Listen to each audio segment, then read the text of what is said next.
Hello everyone, and welcome to my General Hospital official channel. I hope everyone is having a wonderful day. Before we begin, please hit the subscribe button and give this video a thumbs up. Anna stopped by the hospital to check on Laura and volunteered to keep her company during the surgery. Laura praised Anna for bringing Lucky home. Anna told Laura that Lucky was determined to be Lulu's donor. Anna stated how pleased she was with Lucky's ability to remain calm during a crisis. "He's a Spencer," Laura replied, smiling. Cyrus interrupted to ask Laura if he might pray for Lulu. Cyrus conducted a prayer with Laura, and Anna stepped away. Laura then asked Cyrus to phone first the next time and stated that she did not want any more surprise visits. After Cyrus left, Anna rejoined Laura. Laura inquired whether Anna had heard from Valentine, however, Anna had not. Laura stated that Charlotte should be aware of the situation and present. Laura stated that Charlotte's life on the run was unhealthy.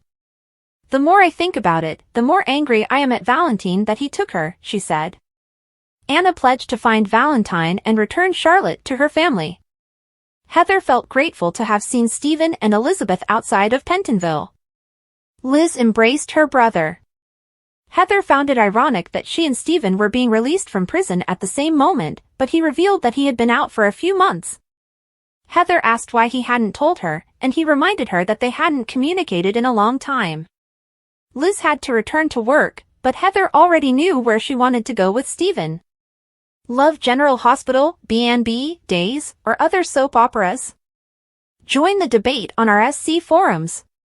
Click here to interact with fans and participate in debates immediately. Stephen and Heather visited Bobby's for BLTs. They discussed what it was like to be released and able to move on with their lives. Heather informed Stephen that Liz would put them up for a short while, but that Heather would soon be rolling in wealth and that they could afford a large home. Stephen informed Heather that he couldn't stay in Port Charles because he had a job and a new life in Sedona. "You're not staying?" Heather asked. "No, but neither are you," Steve responded. Stephen wanted Heather to start over with him in Sedona, but she refused since she disliked turquoise. Stephen assured Heather that families keep together, but Heather stated that this was precisely why she couldn't go. Heather wanted to be present for Ace's first day of school and other milestones. Stephen informed Heather that this was years away. Heather stated that the judge granted her freedom since she was not responsible for her acts. Stephen corrected Heather, stating that she was still the one who had performed the activities. He persuaded Heather to leave her past behind and go on with her life. "Focus on who you are and not what you did," Stephen advised his mother. Heather believed it made sense and agreed to relocate to Sedona and live with Stephen. "There are things I should do here first, though," Heather responded. Sasha came to Robert's office, and he handed her an envelope containing the paternity findings. He claimed he did not open it so she would know it had not been tampered with. Sasha opened the envelope and read the report. She couldn't believe it confirmed Robert was her father, and she assumed Holly had tampered with the results. Robert assured her that the results were right, but he offered to run another test if she wished. Sasha was surprised and stated that she had always assumed her father had died. Robert stated that when she was born, everyone assumed he was dead, therefore Holly hadn't lied back then. Sasha pointed out that Holly knew he was alive years ago but never told her the truth. Robert stated that Holly had motives even if they were not good ones. He explained that it was better to find out late than never. Sasha seemed upset as she realized she and Cody were first cousins. She apologized for not being more pleased about finding Robert, but understood she was losing Cody. Robert realized that was upsetting news. He informed her that, for what it was worth, he felt lucky. Robert told Sasha that he wanted to get to know her but that she may decide how to proceed. Sasha thanked Robert for his kindness, but she needed to leave.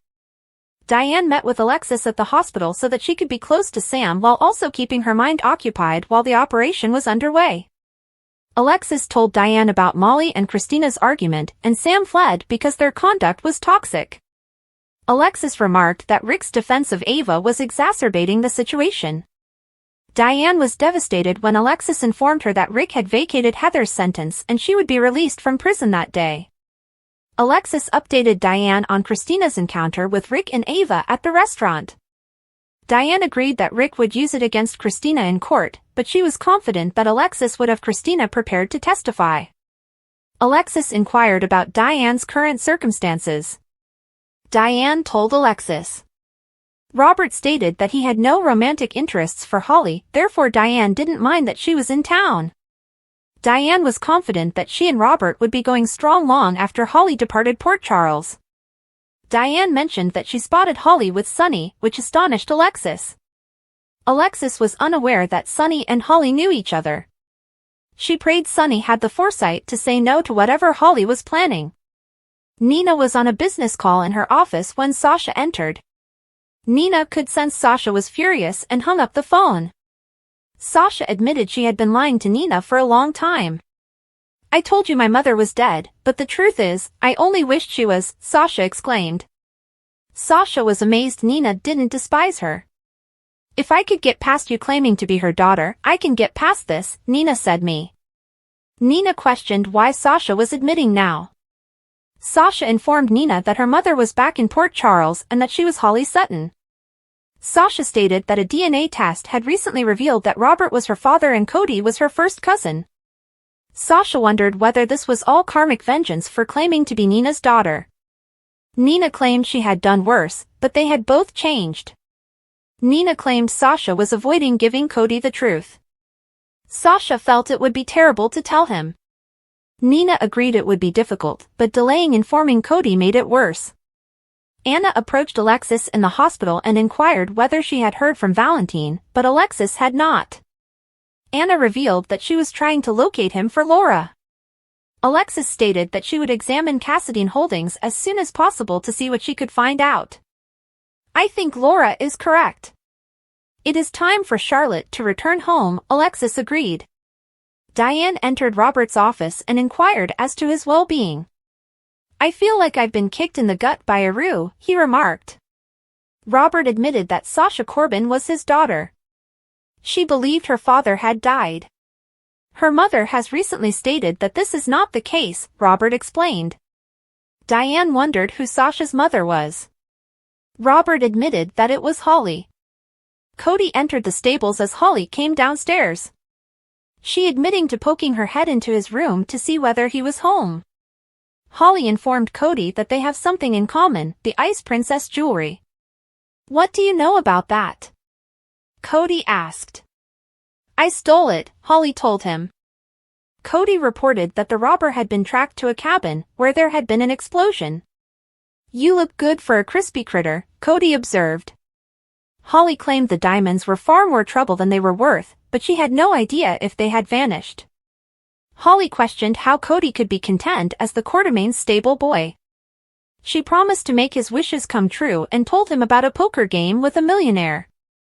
Holly informed Cody she saw him as a kindred spirit and believed they would make an excellent combination.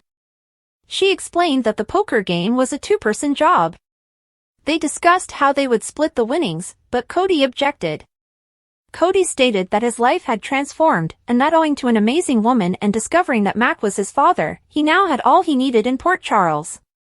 Holly acknowledged she knew Mac and thought he was a wonderful man.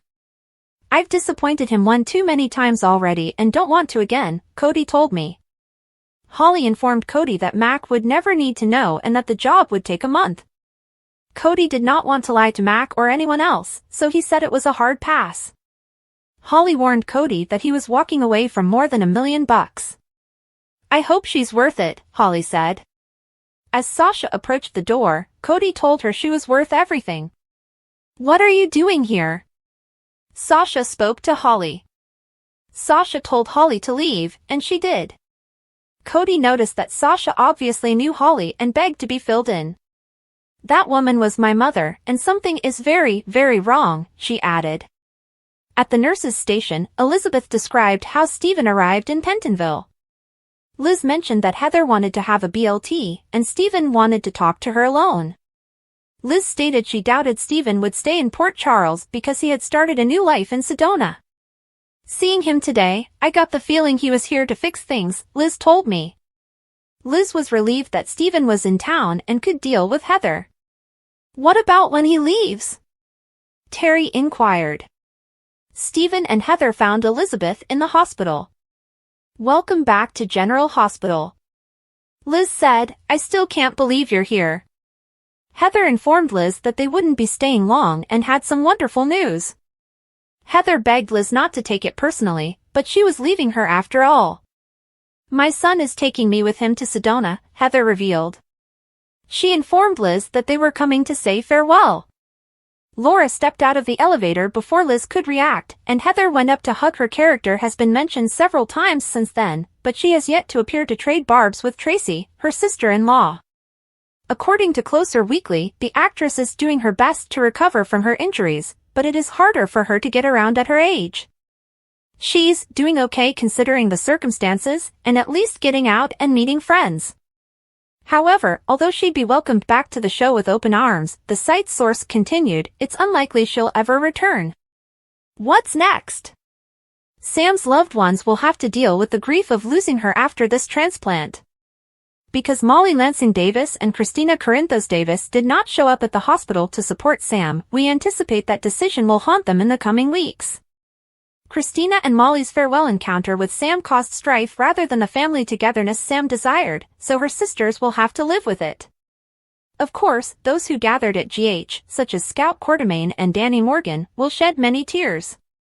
Danny and Scout were able to tell Sam they loved her one final time before she went to the OR, so they'll have something to hold on to when heartbreak strikes.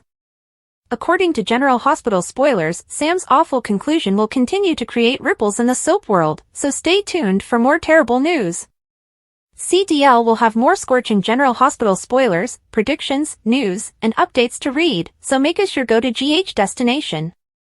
Out in the waiting room, Dante suggests that Rocco go to school. He doesn't want to leave, so Dante offers if Sam agrees, he can stay and do his schoolwork. As they leave, Isaiah approaches and Laura inquires about their well-being.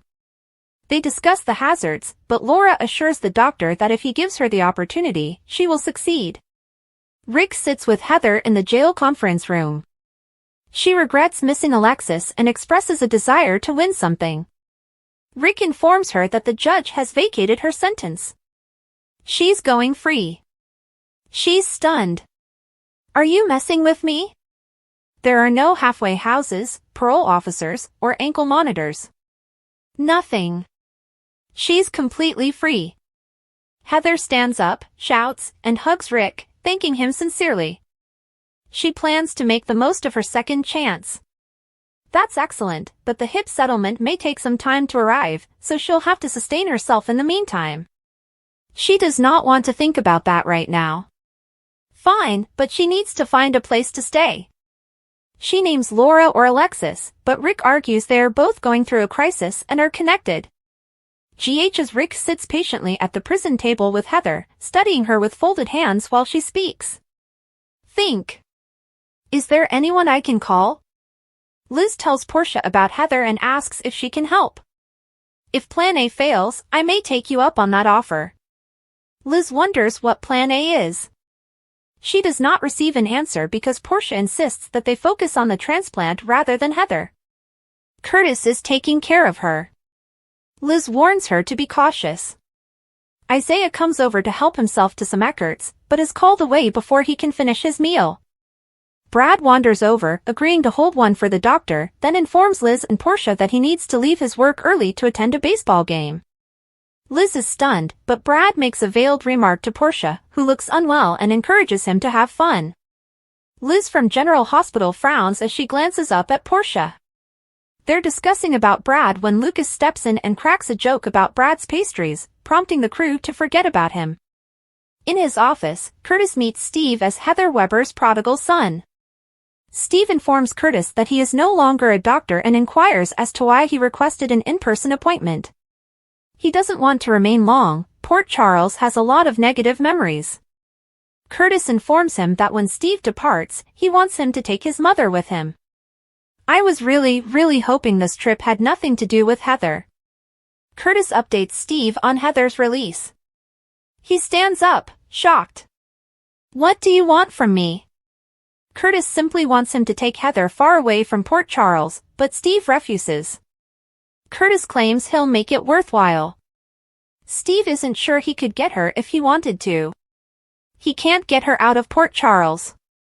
Curtis is confident she will go voluntarily. Laura will finally cut off access to Ace, leaving only Steve. Steve continues to refuse to accept responsibility for her, so Curtis threatens him that if he does not, he would be held accountable for what's left of her. He wants to defend his family, and Steve needs to be with them. Curtis will boost Steve's income until he is able to support himself independently. It is either that or the alternatives, which are much less pleasant. After some thought, Heather phones Liz and asks if she can bring her up from prison for Franco. Thanks for watching. If you like this video, so please don't forget to subscribe my channel and don't miss any update.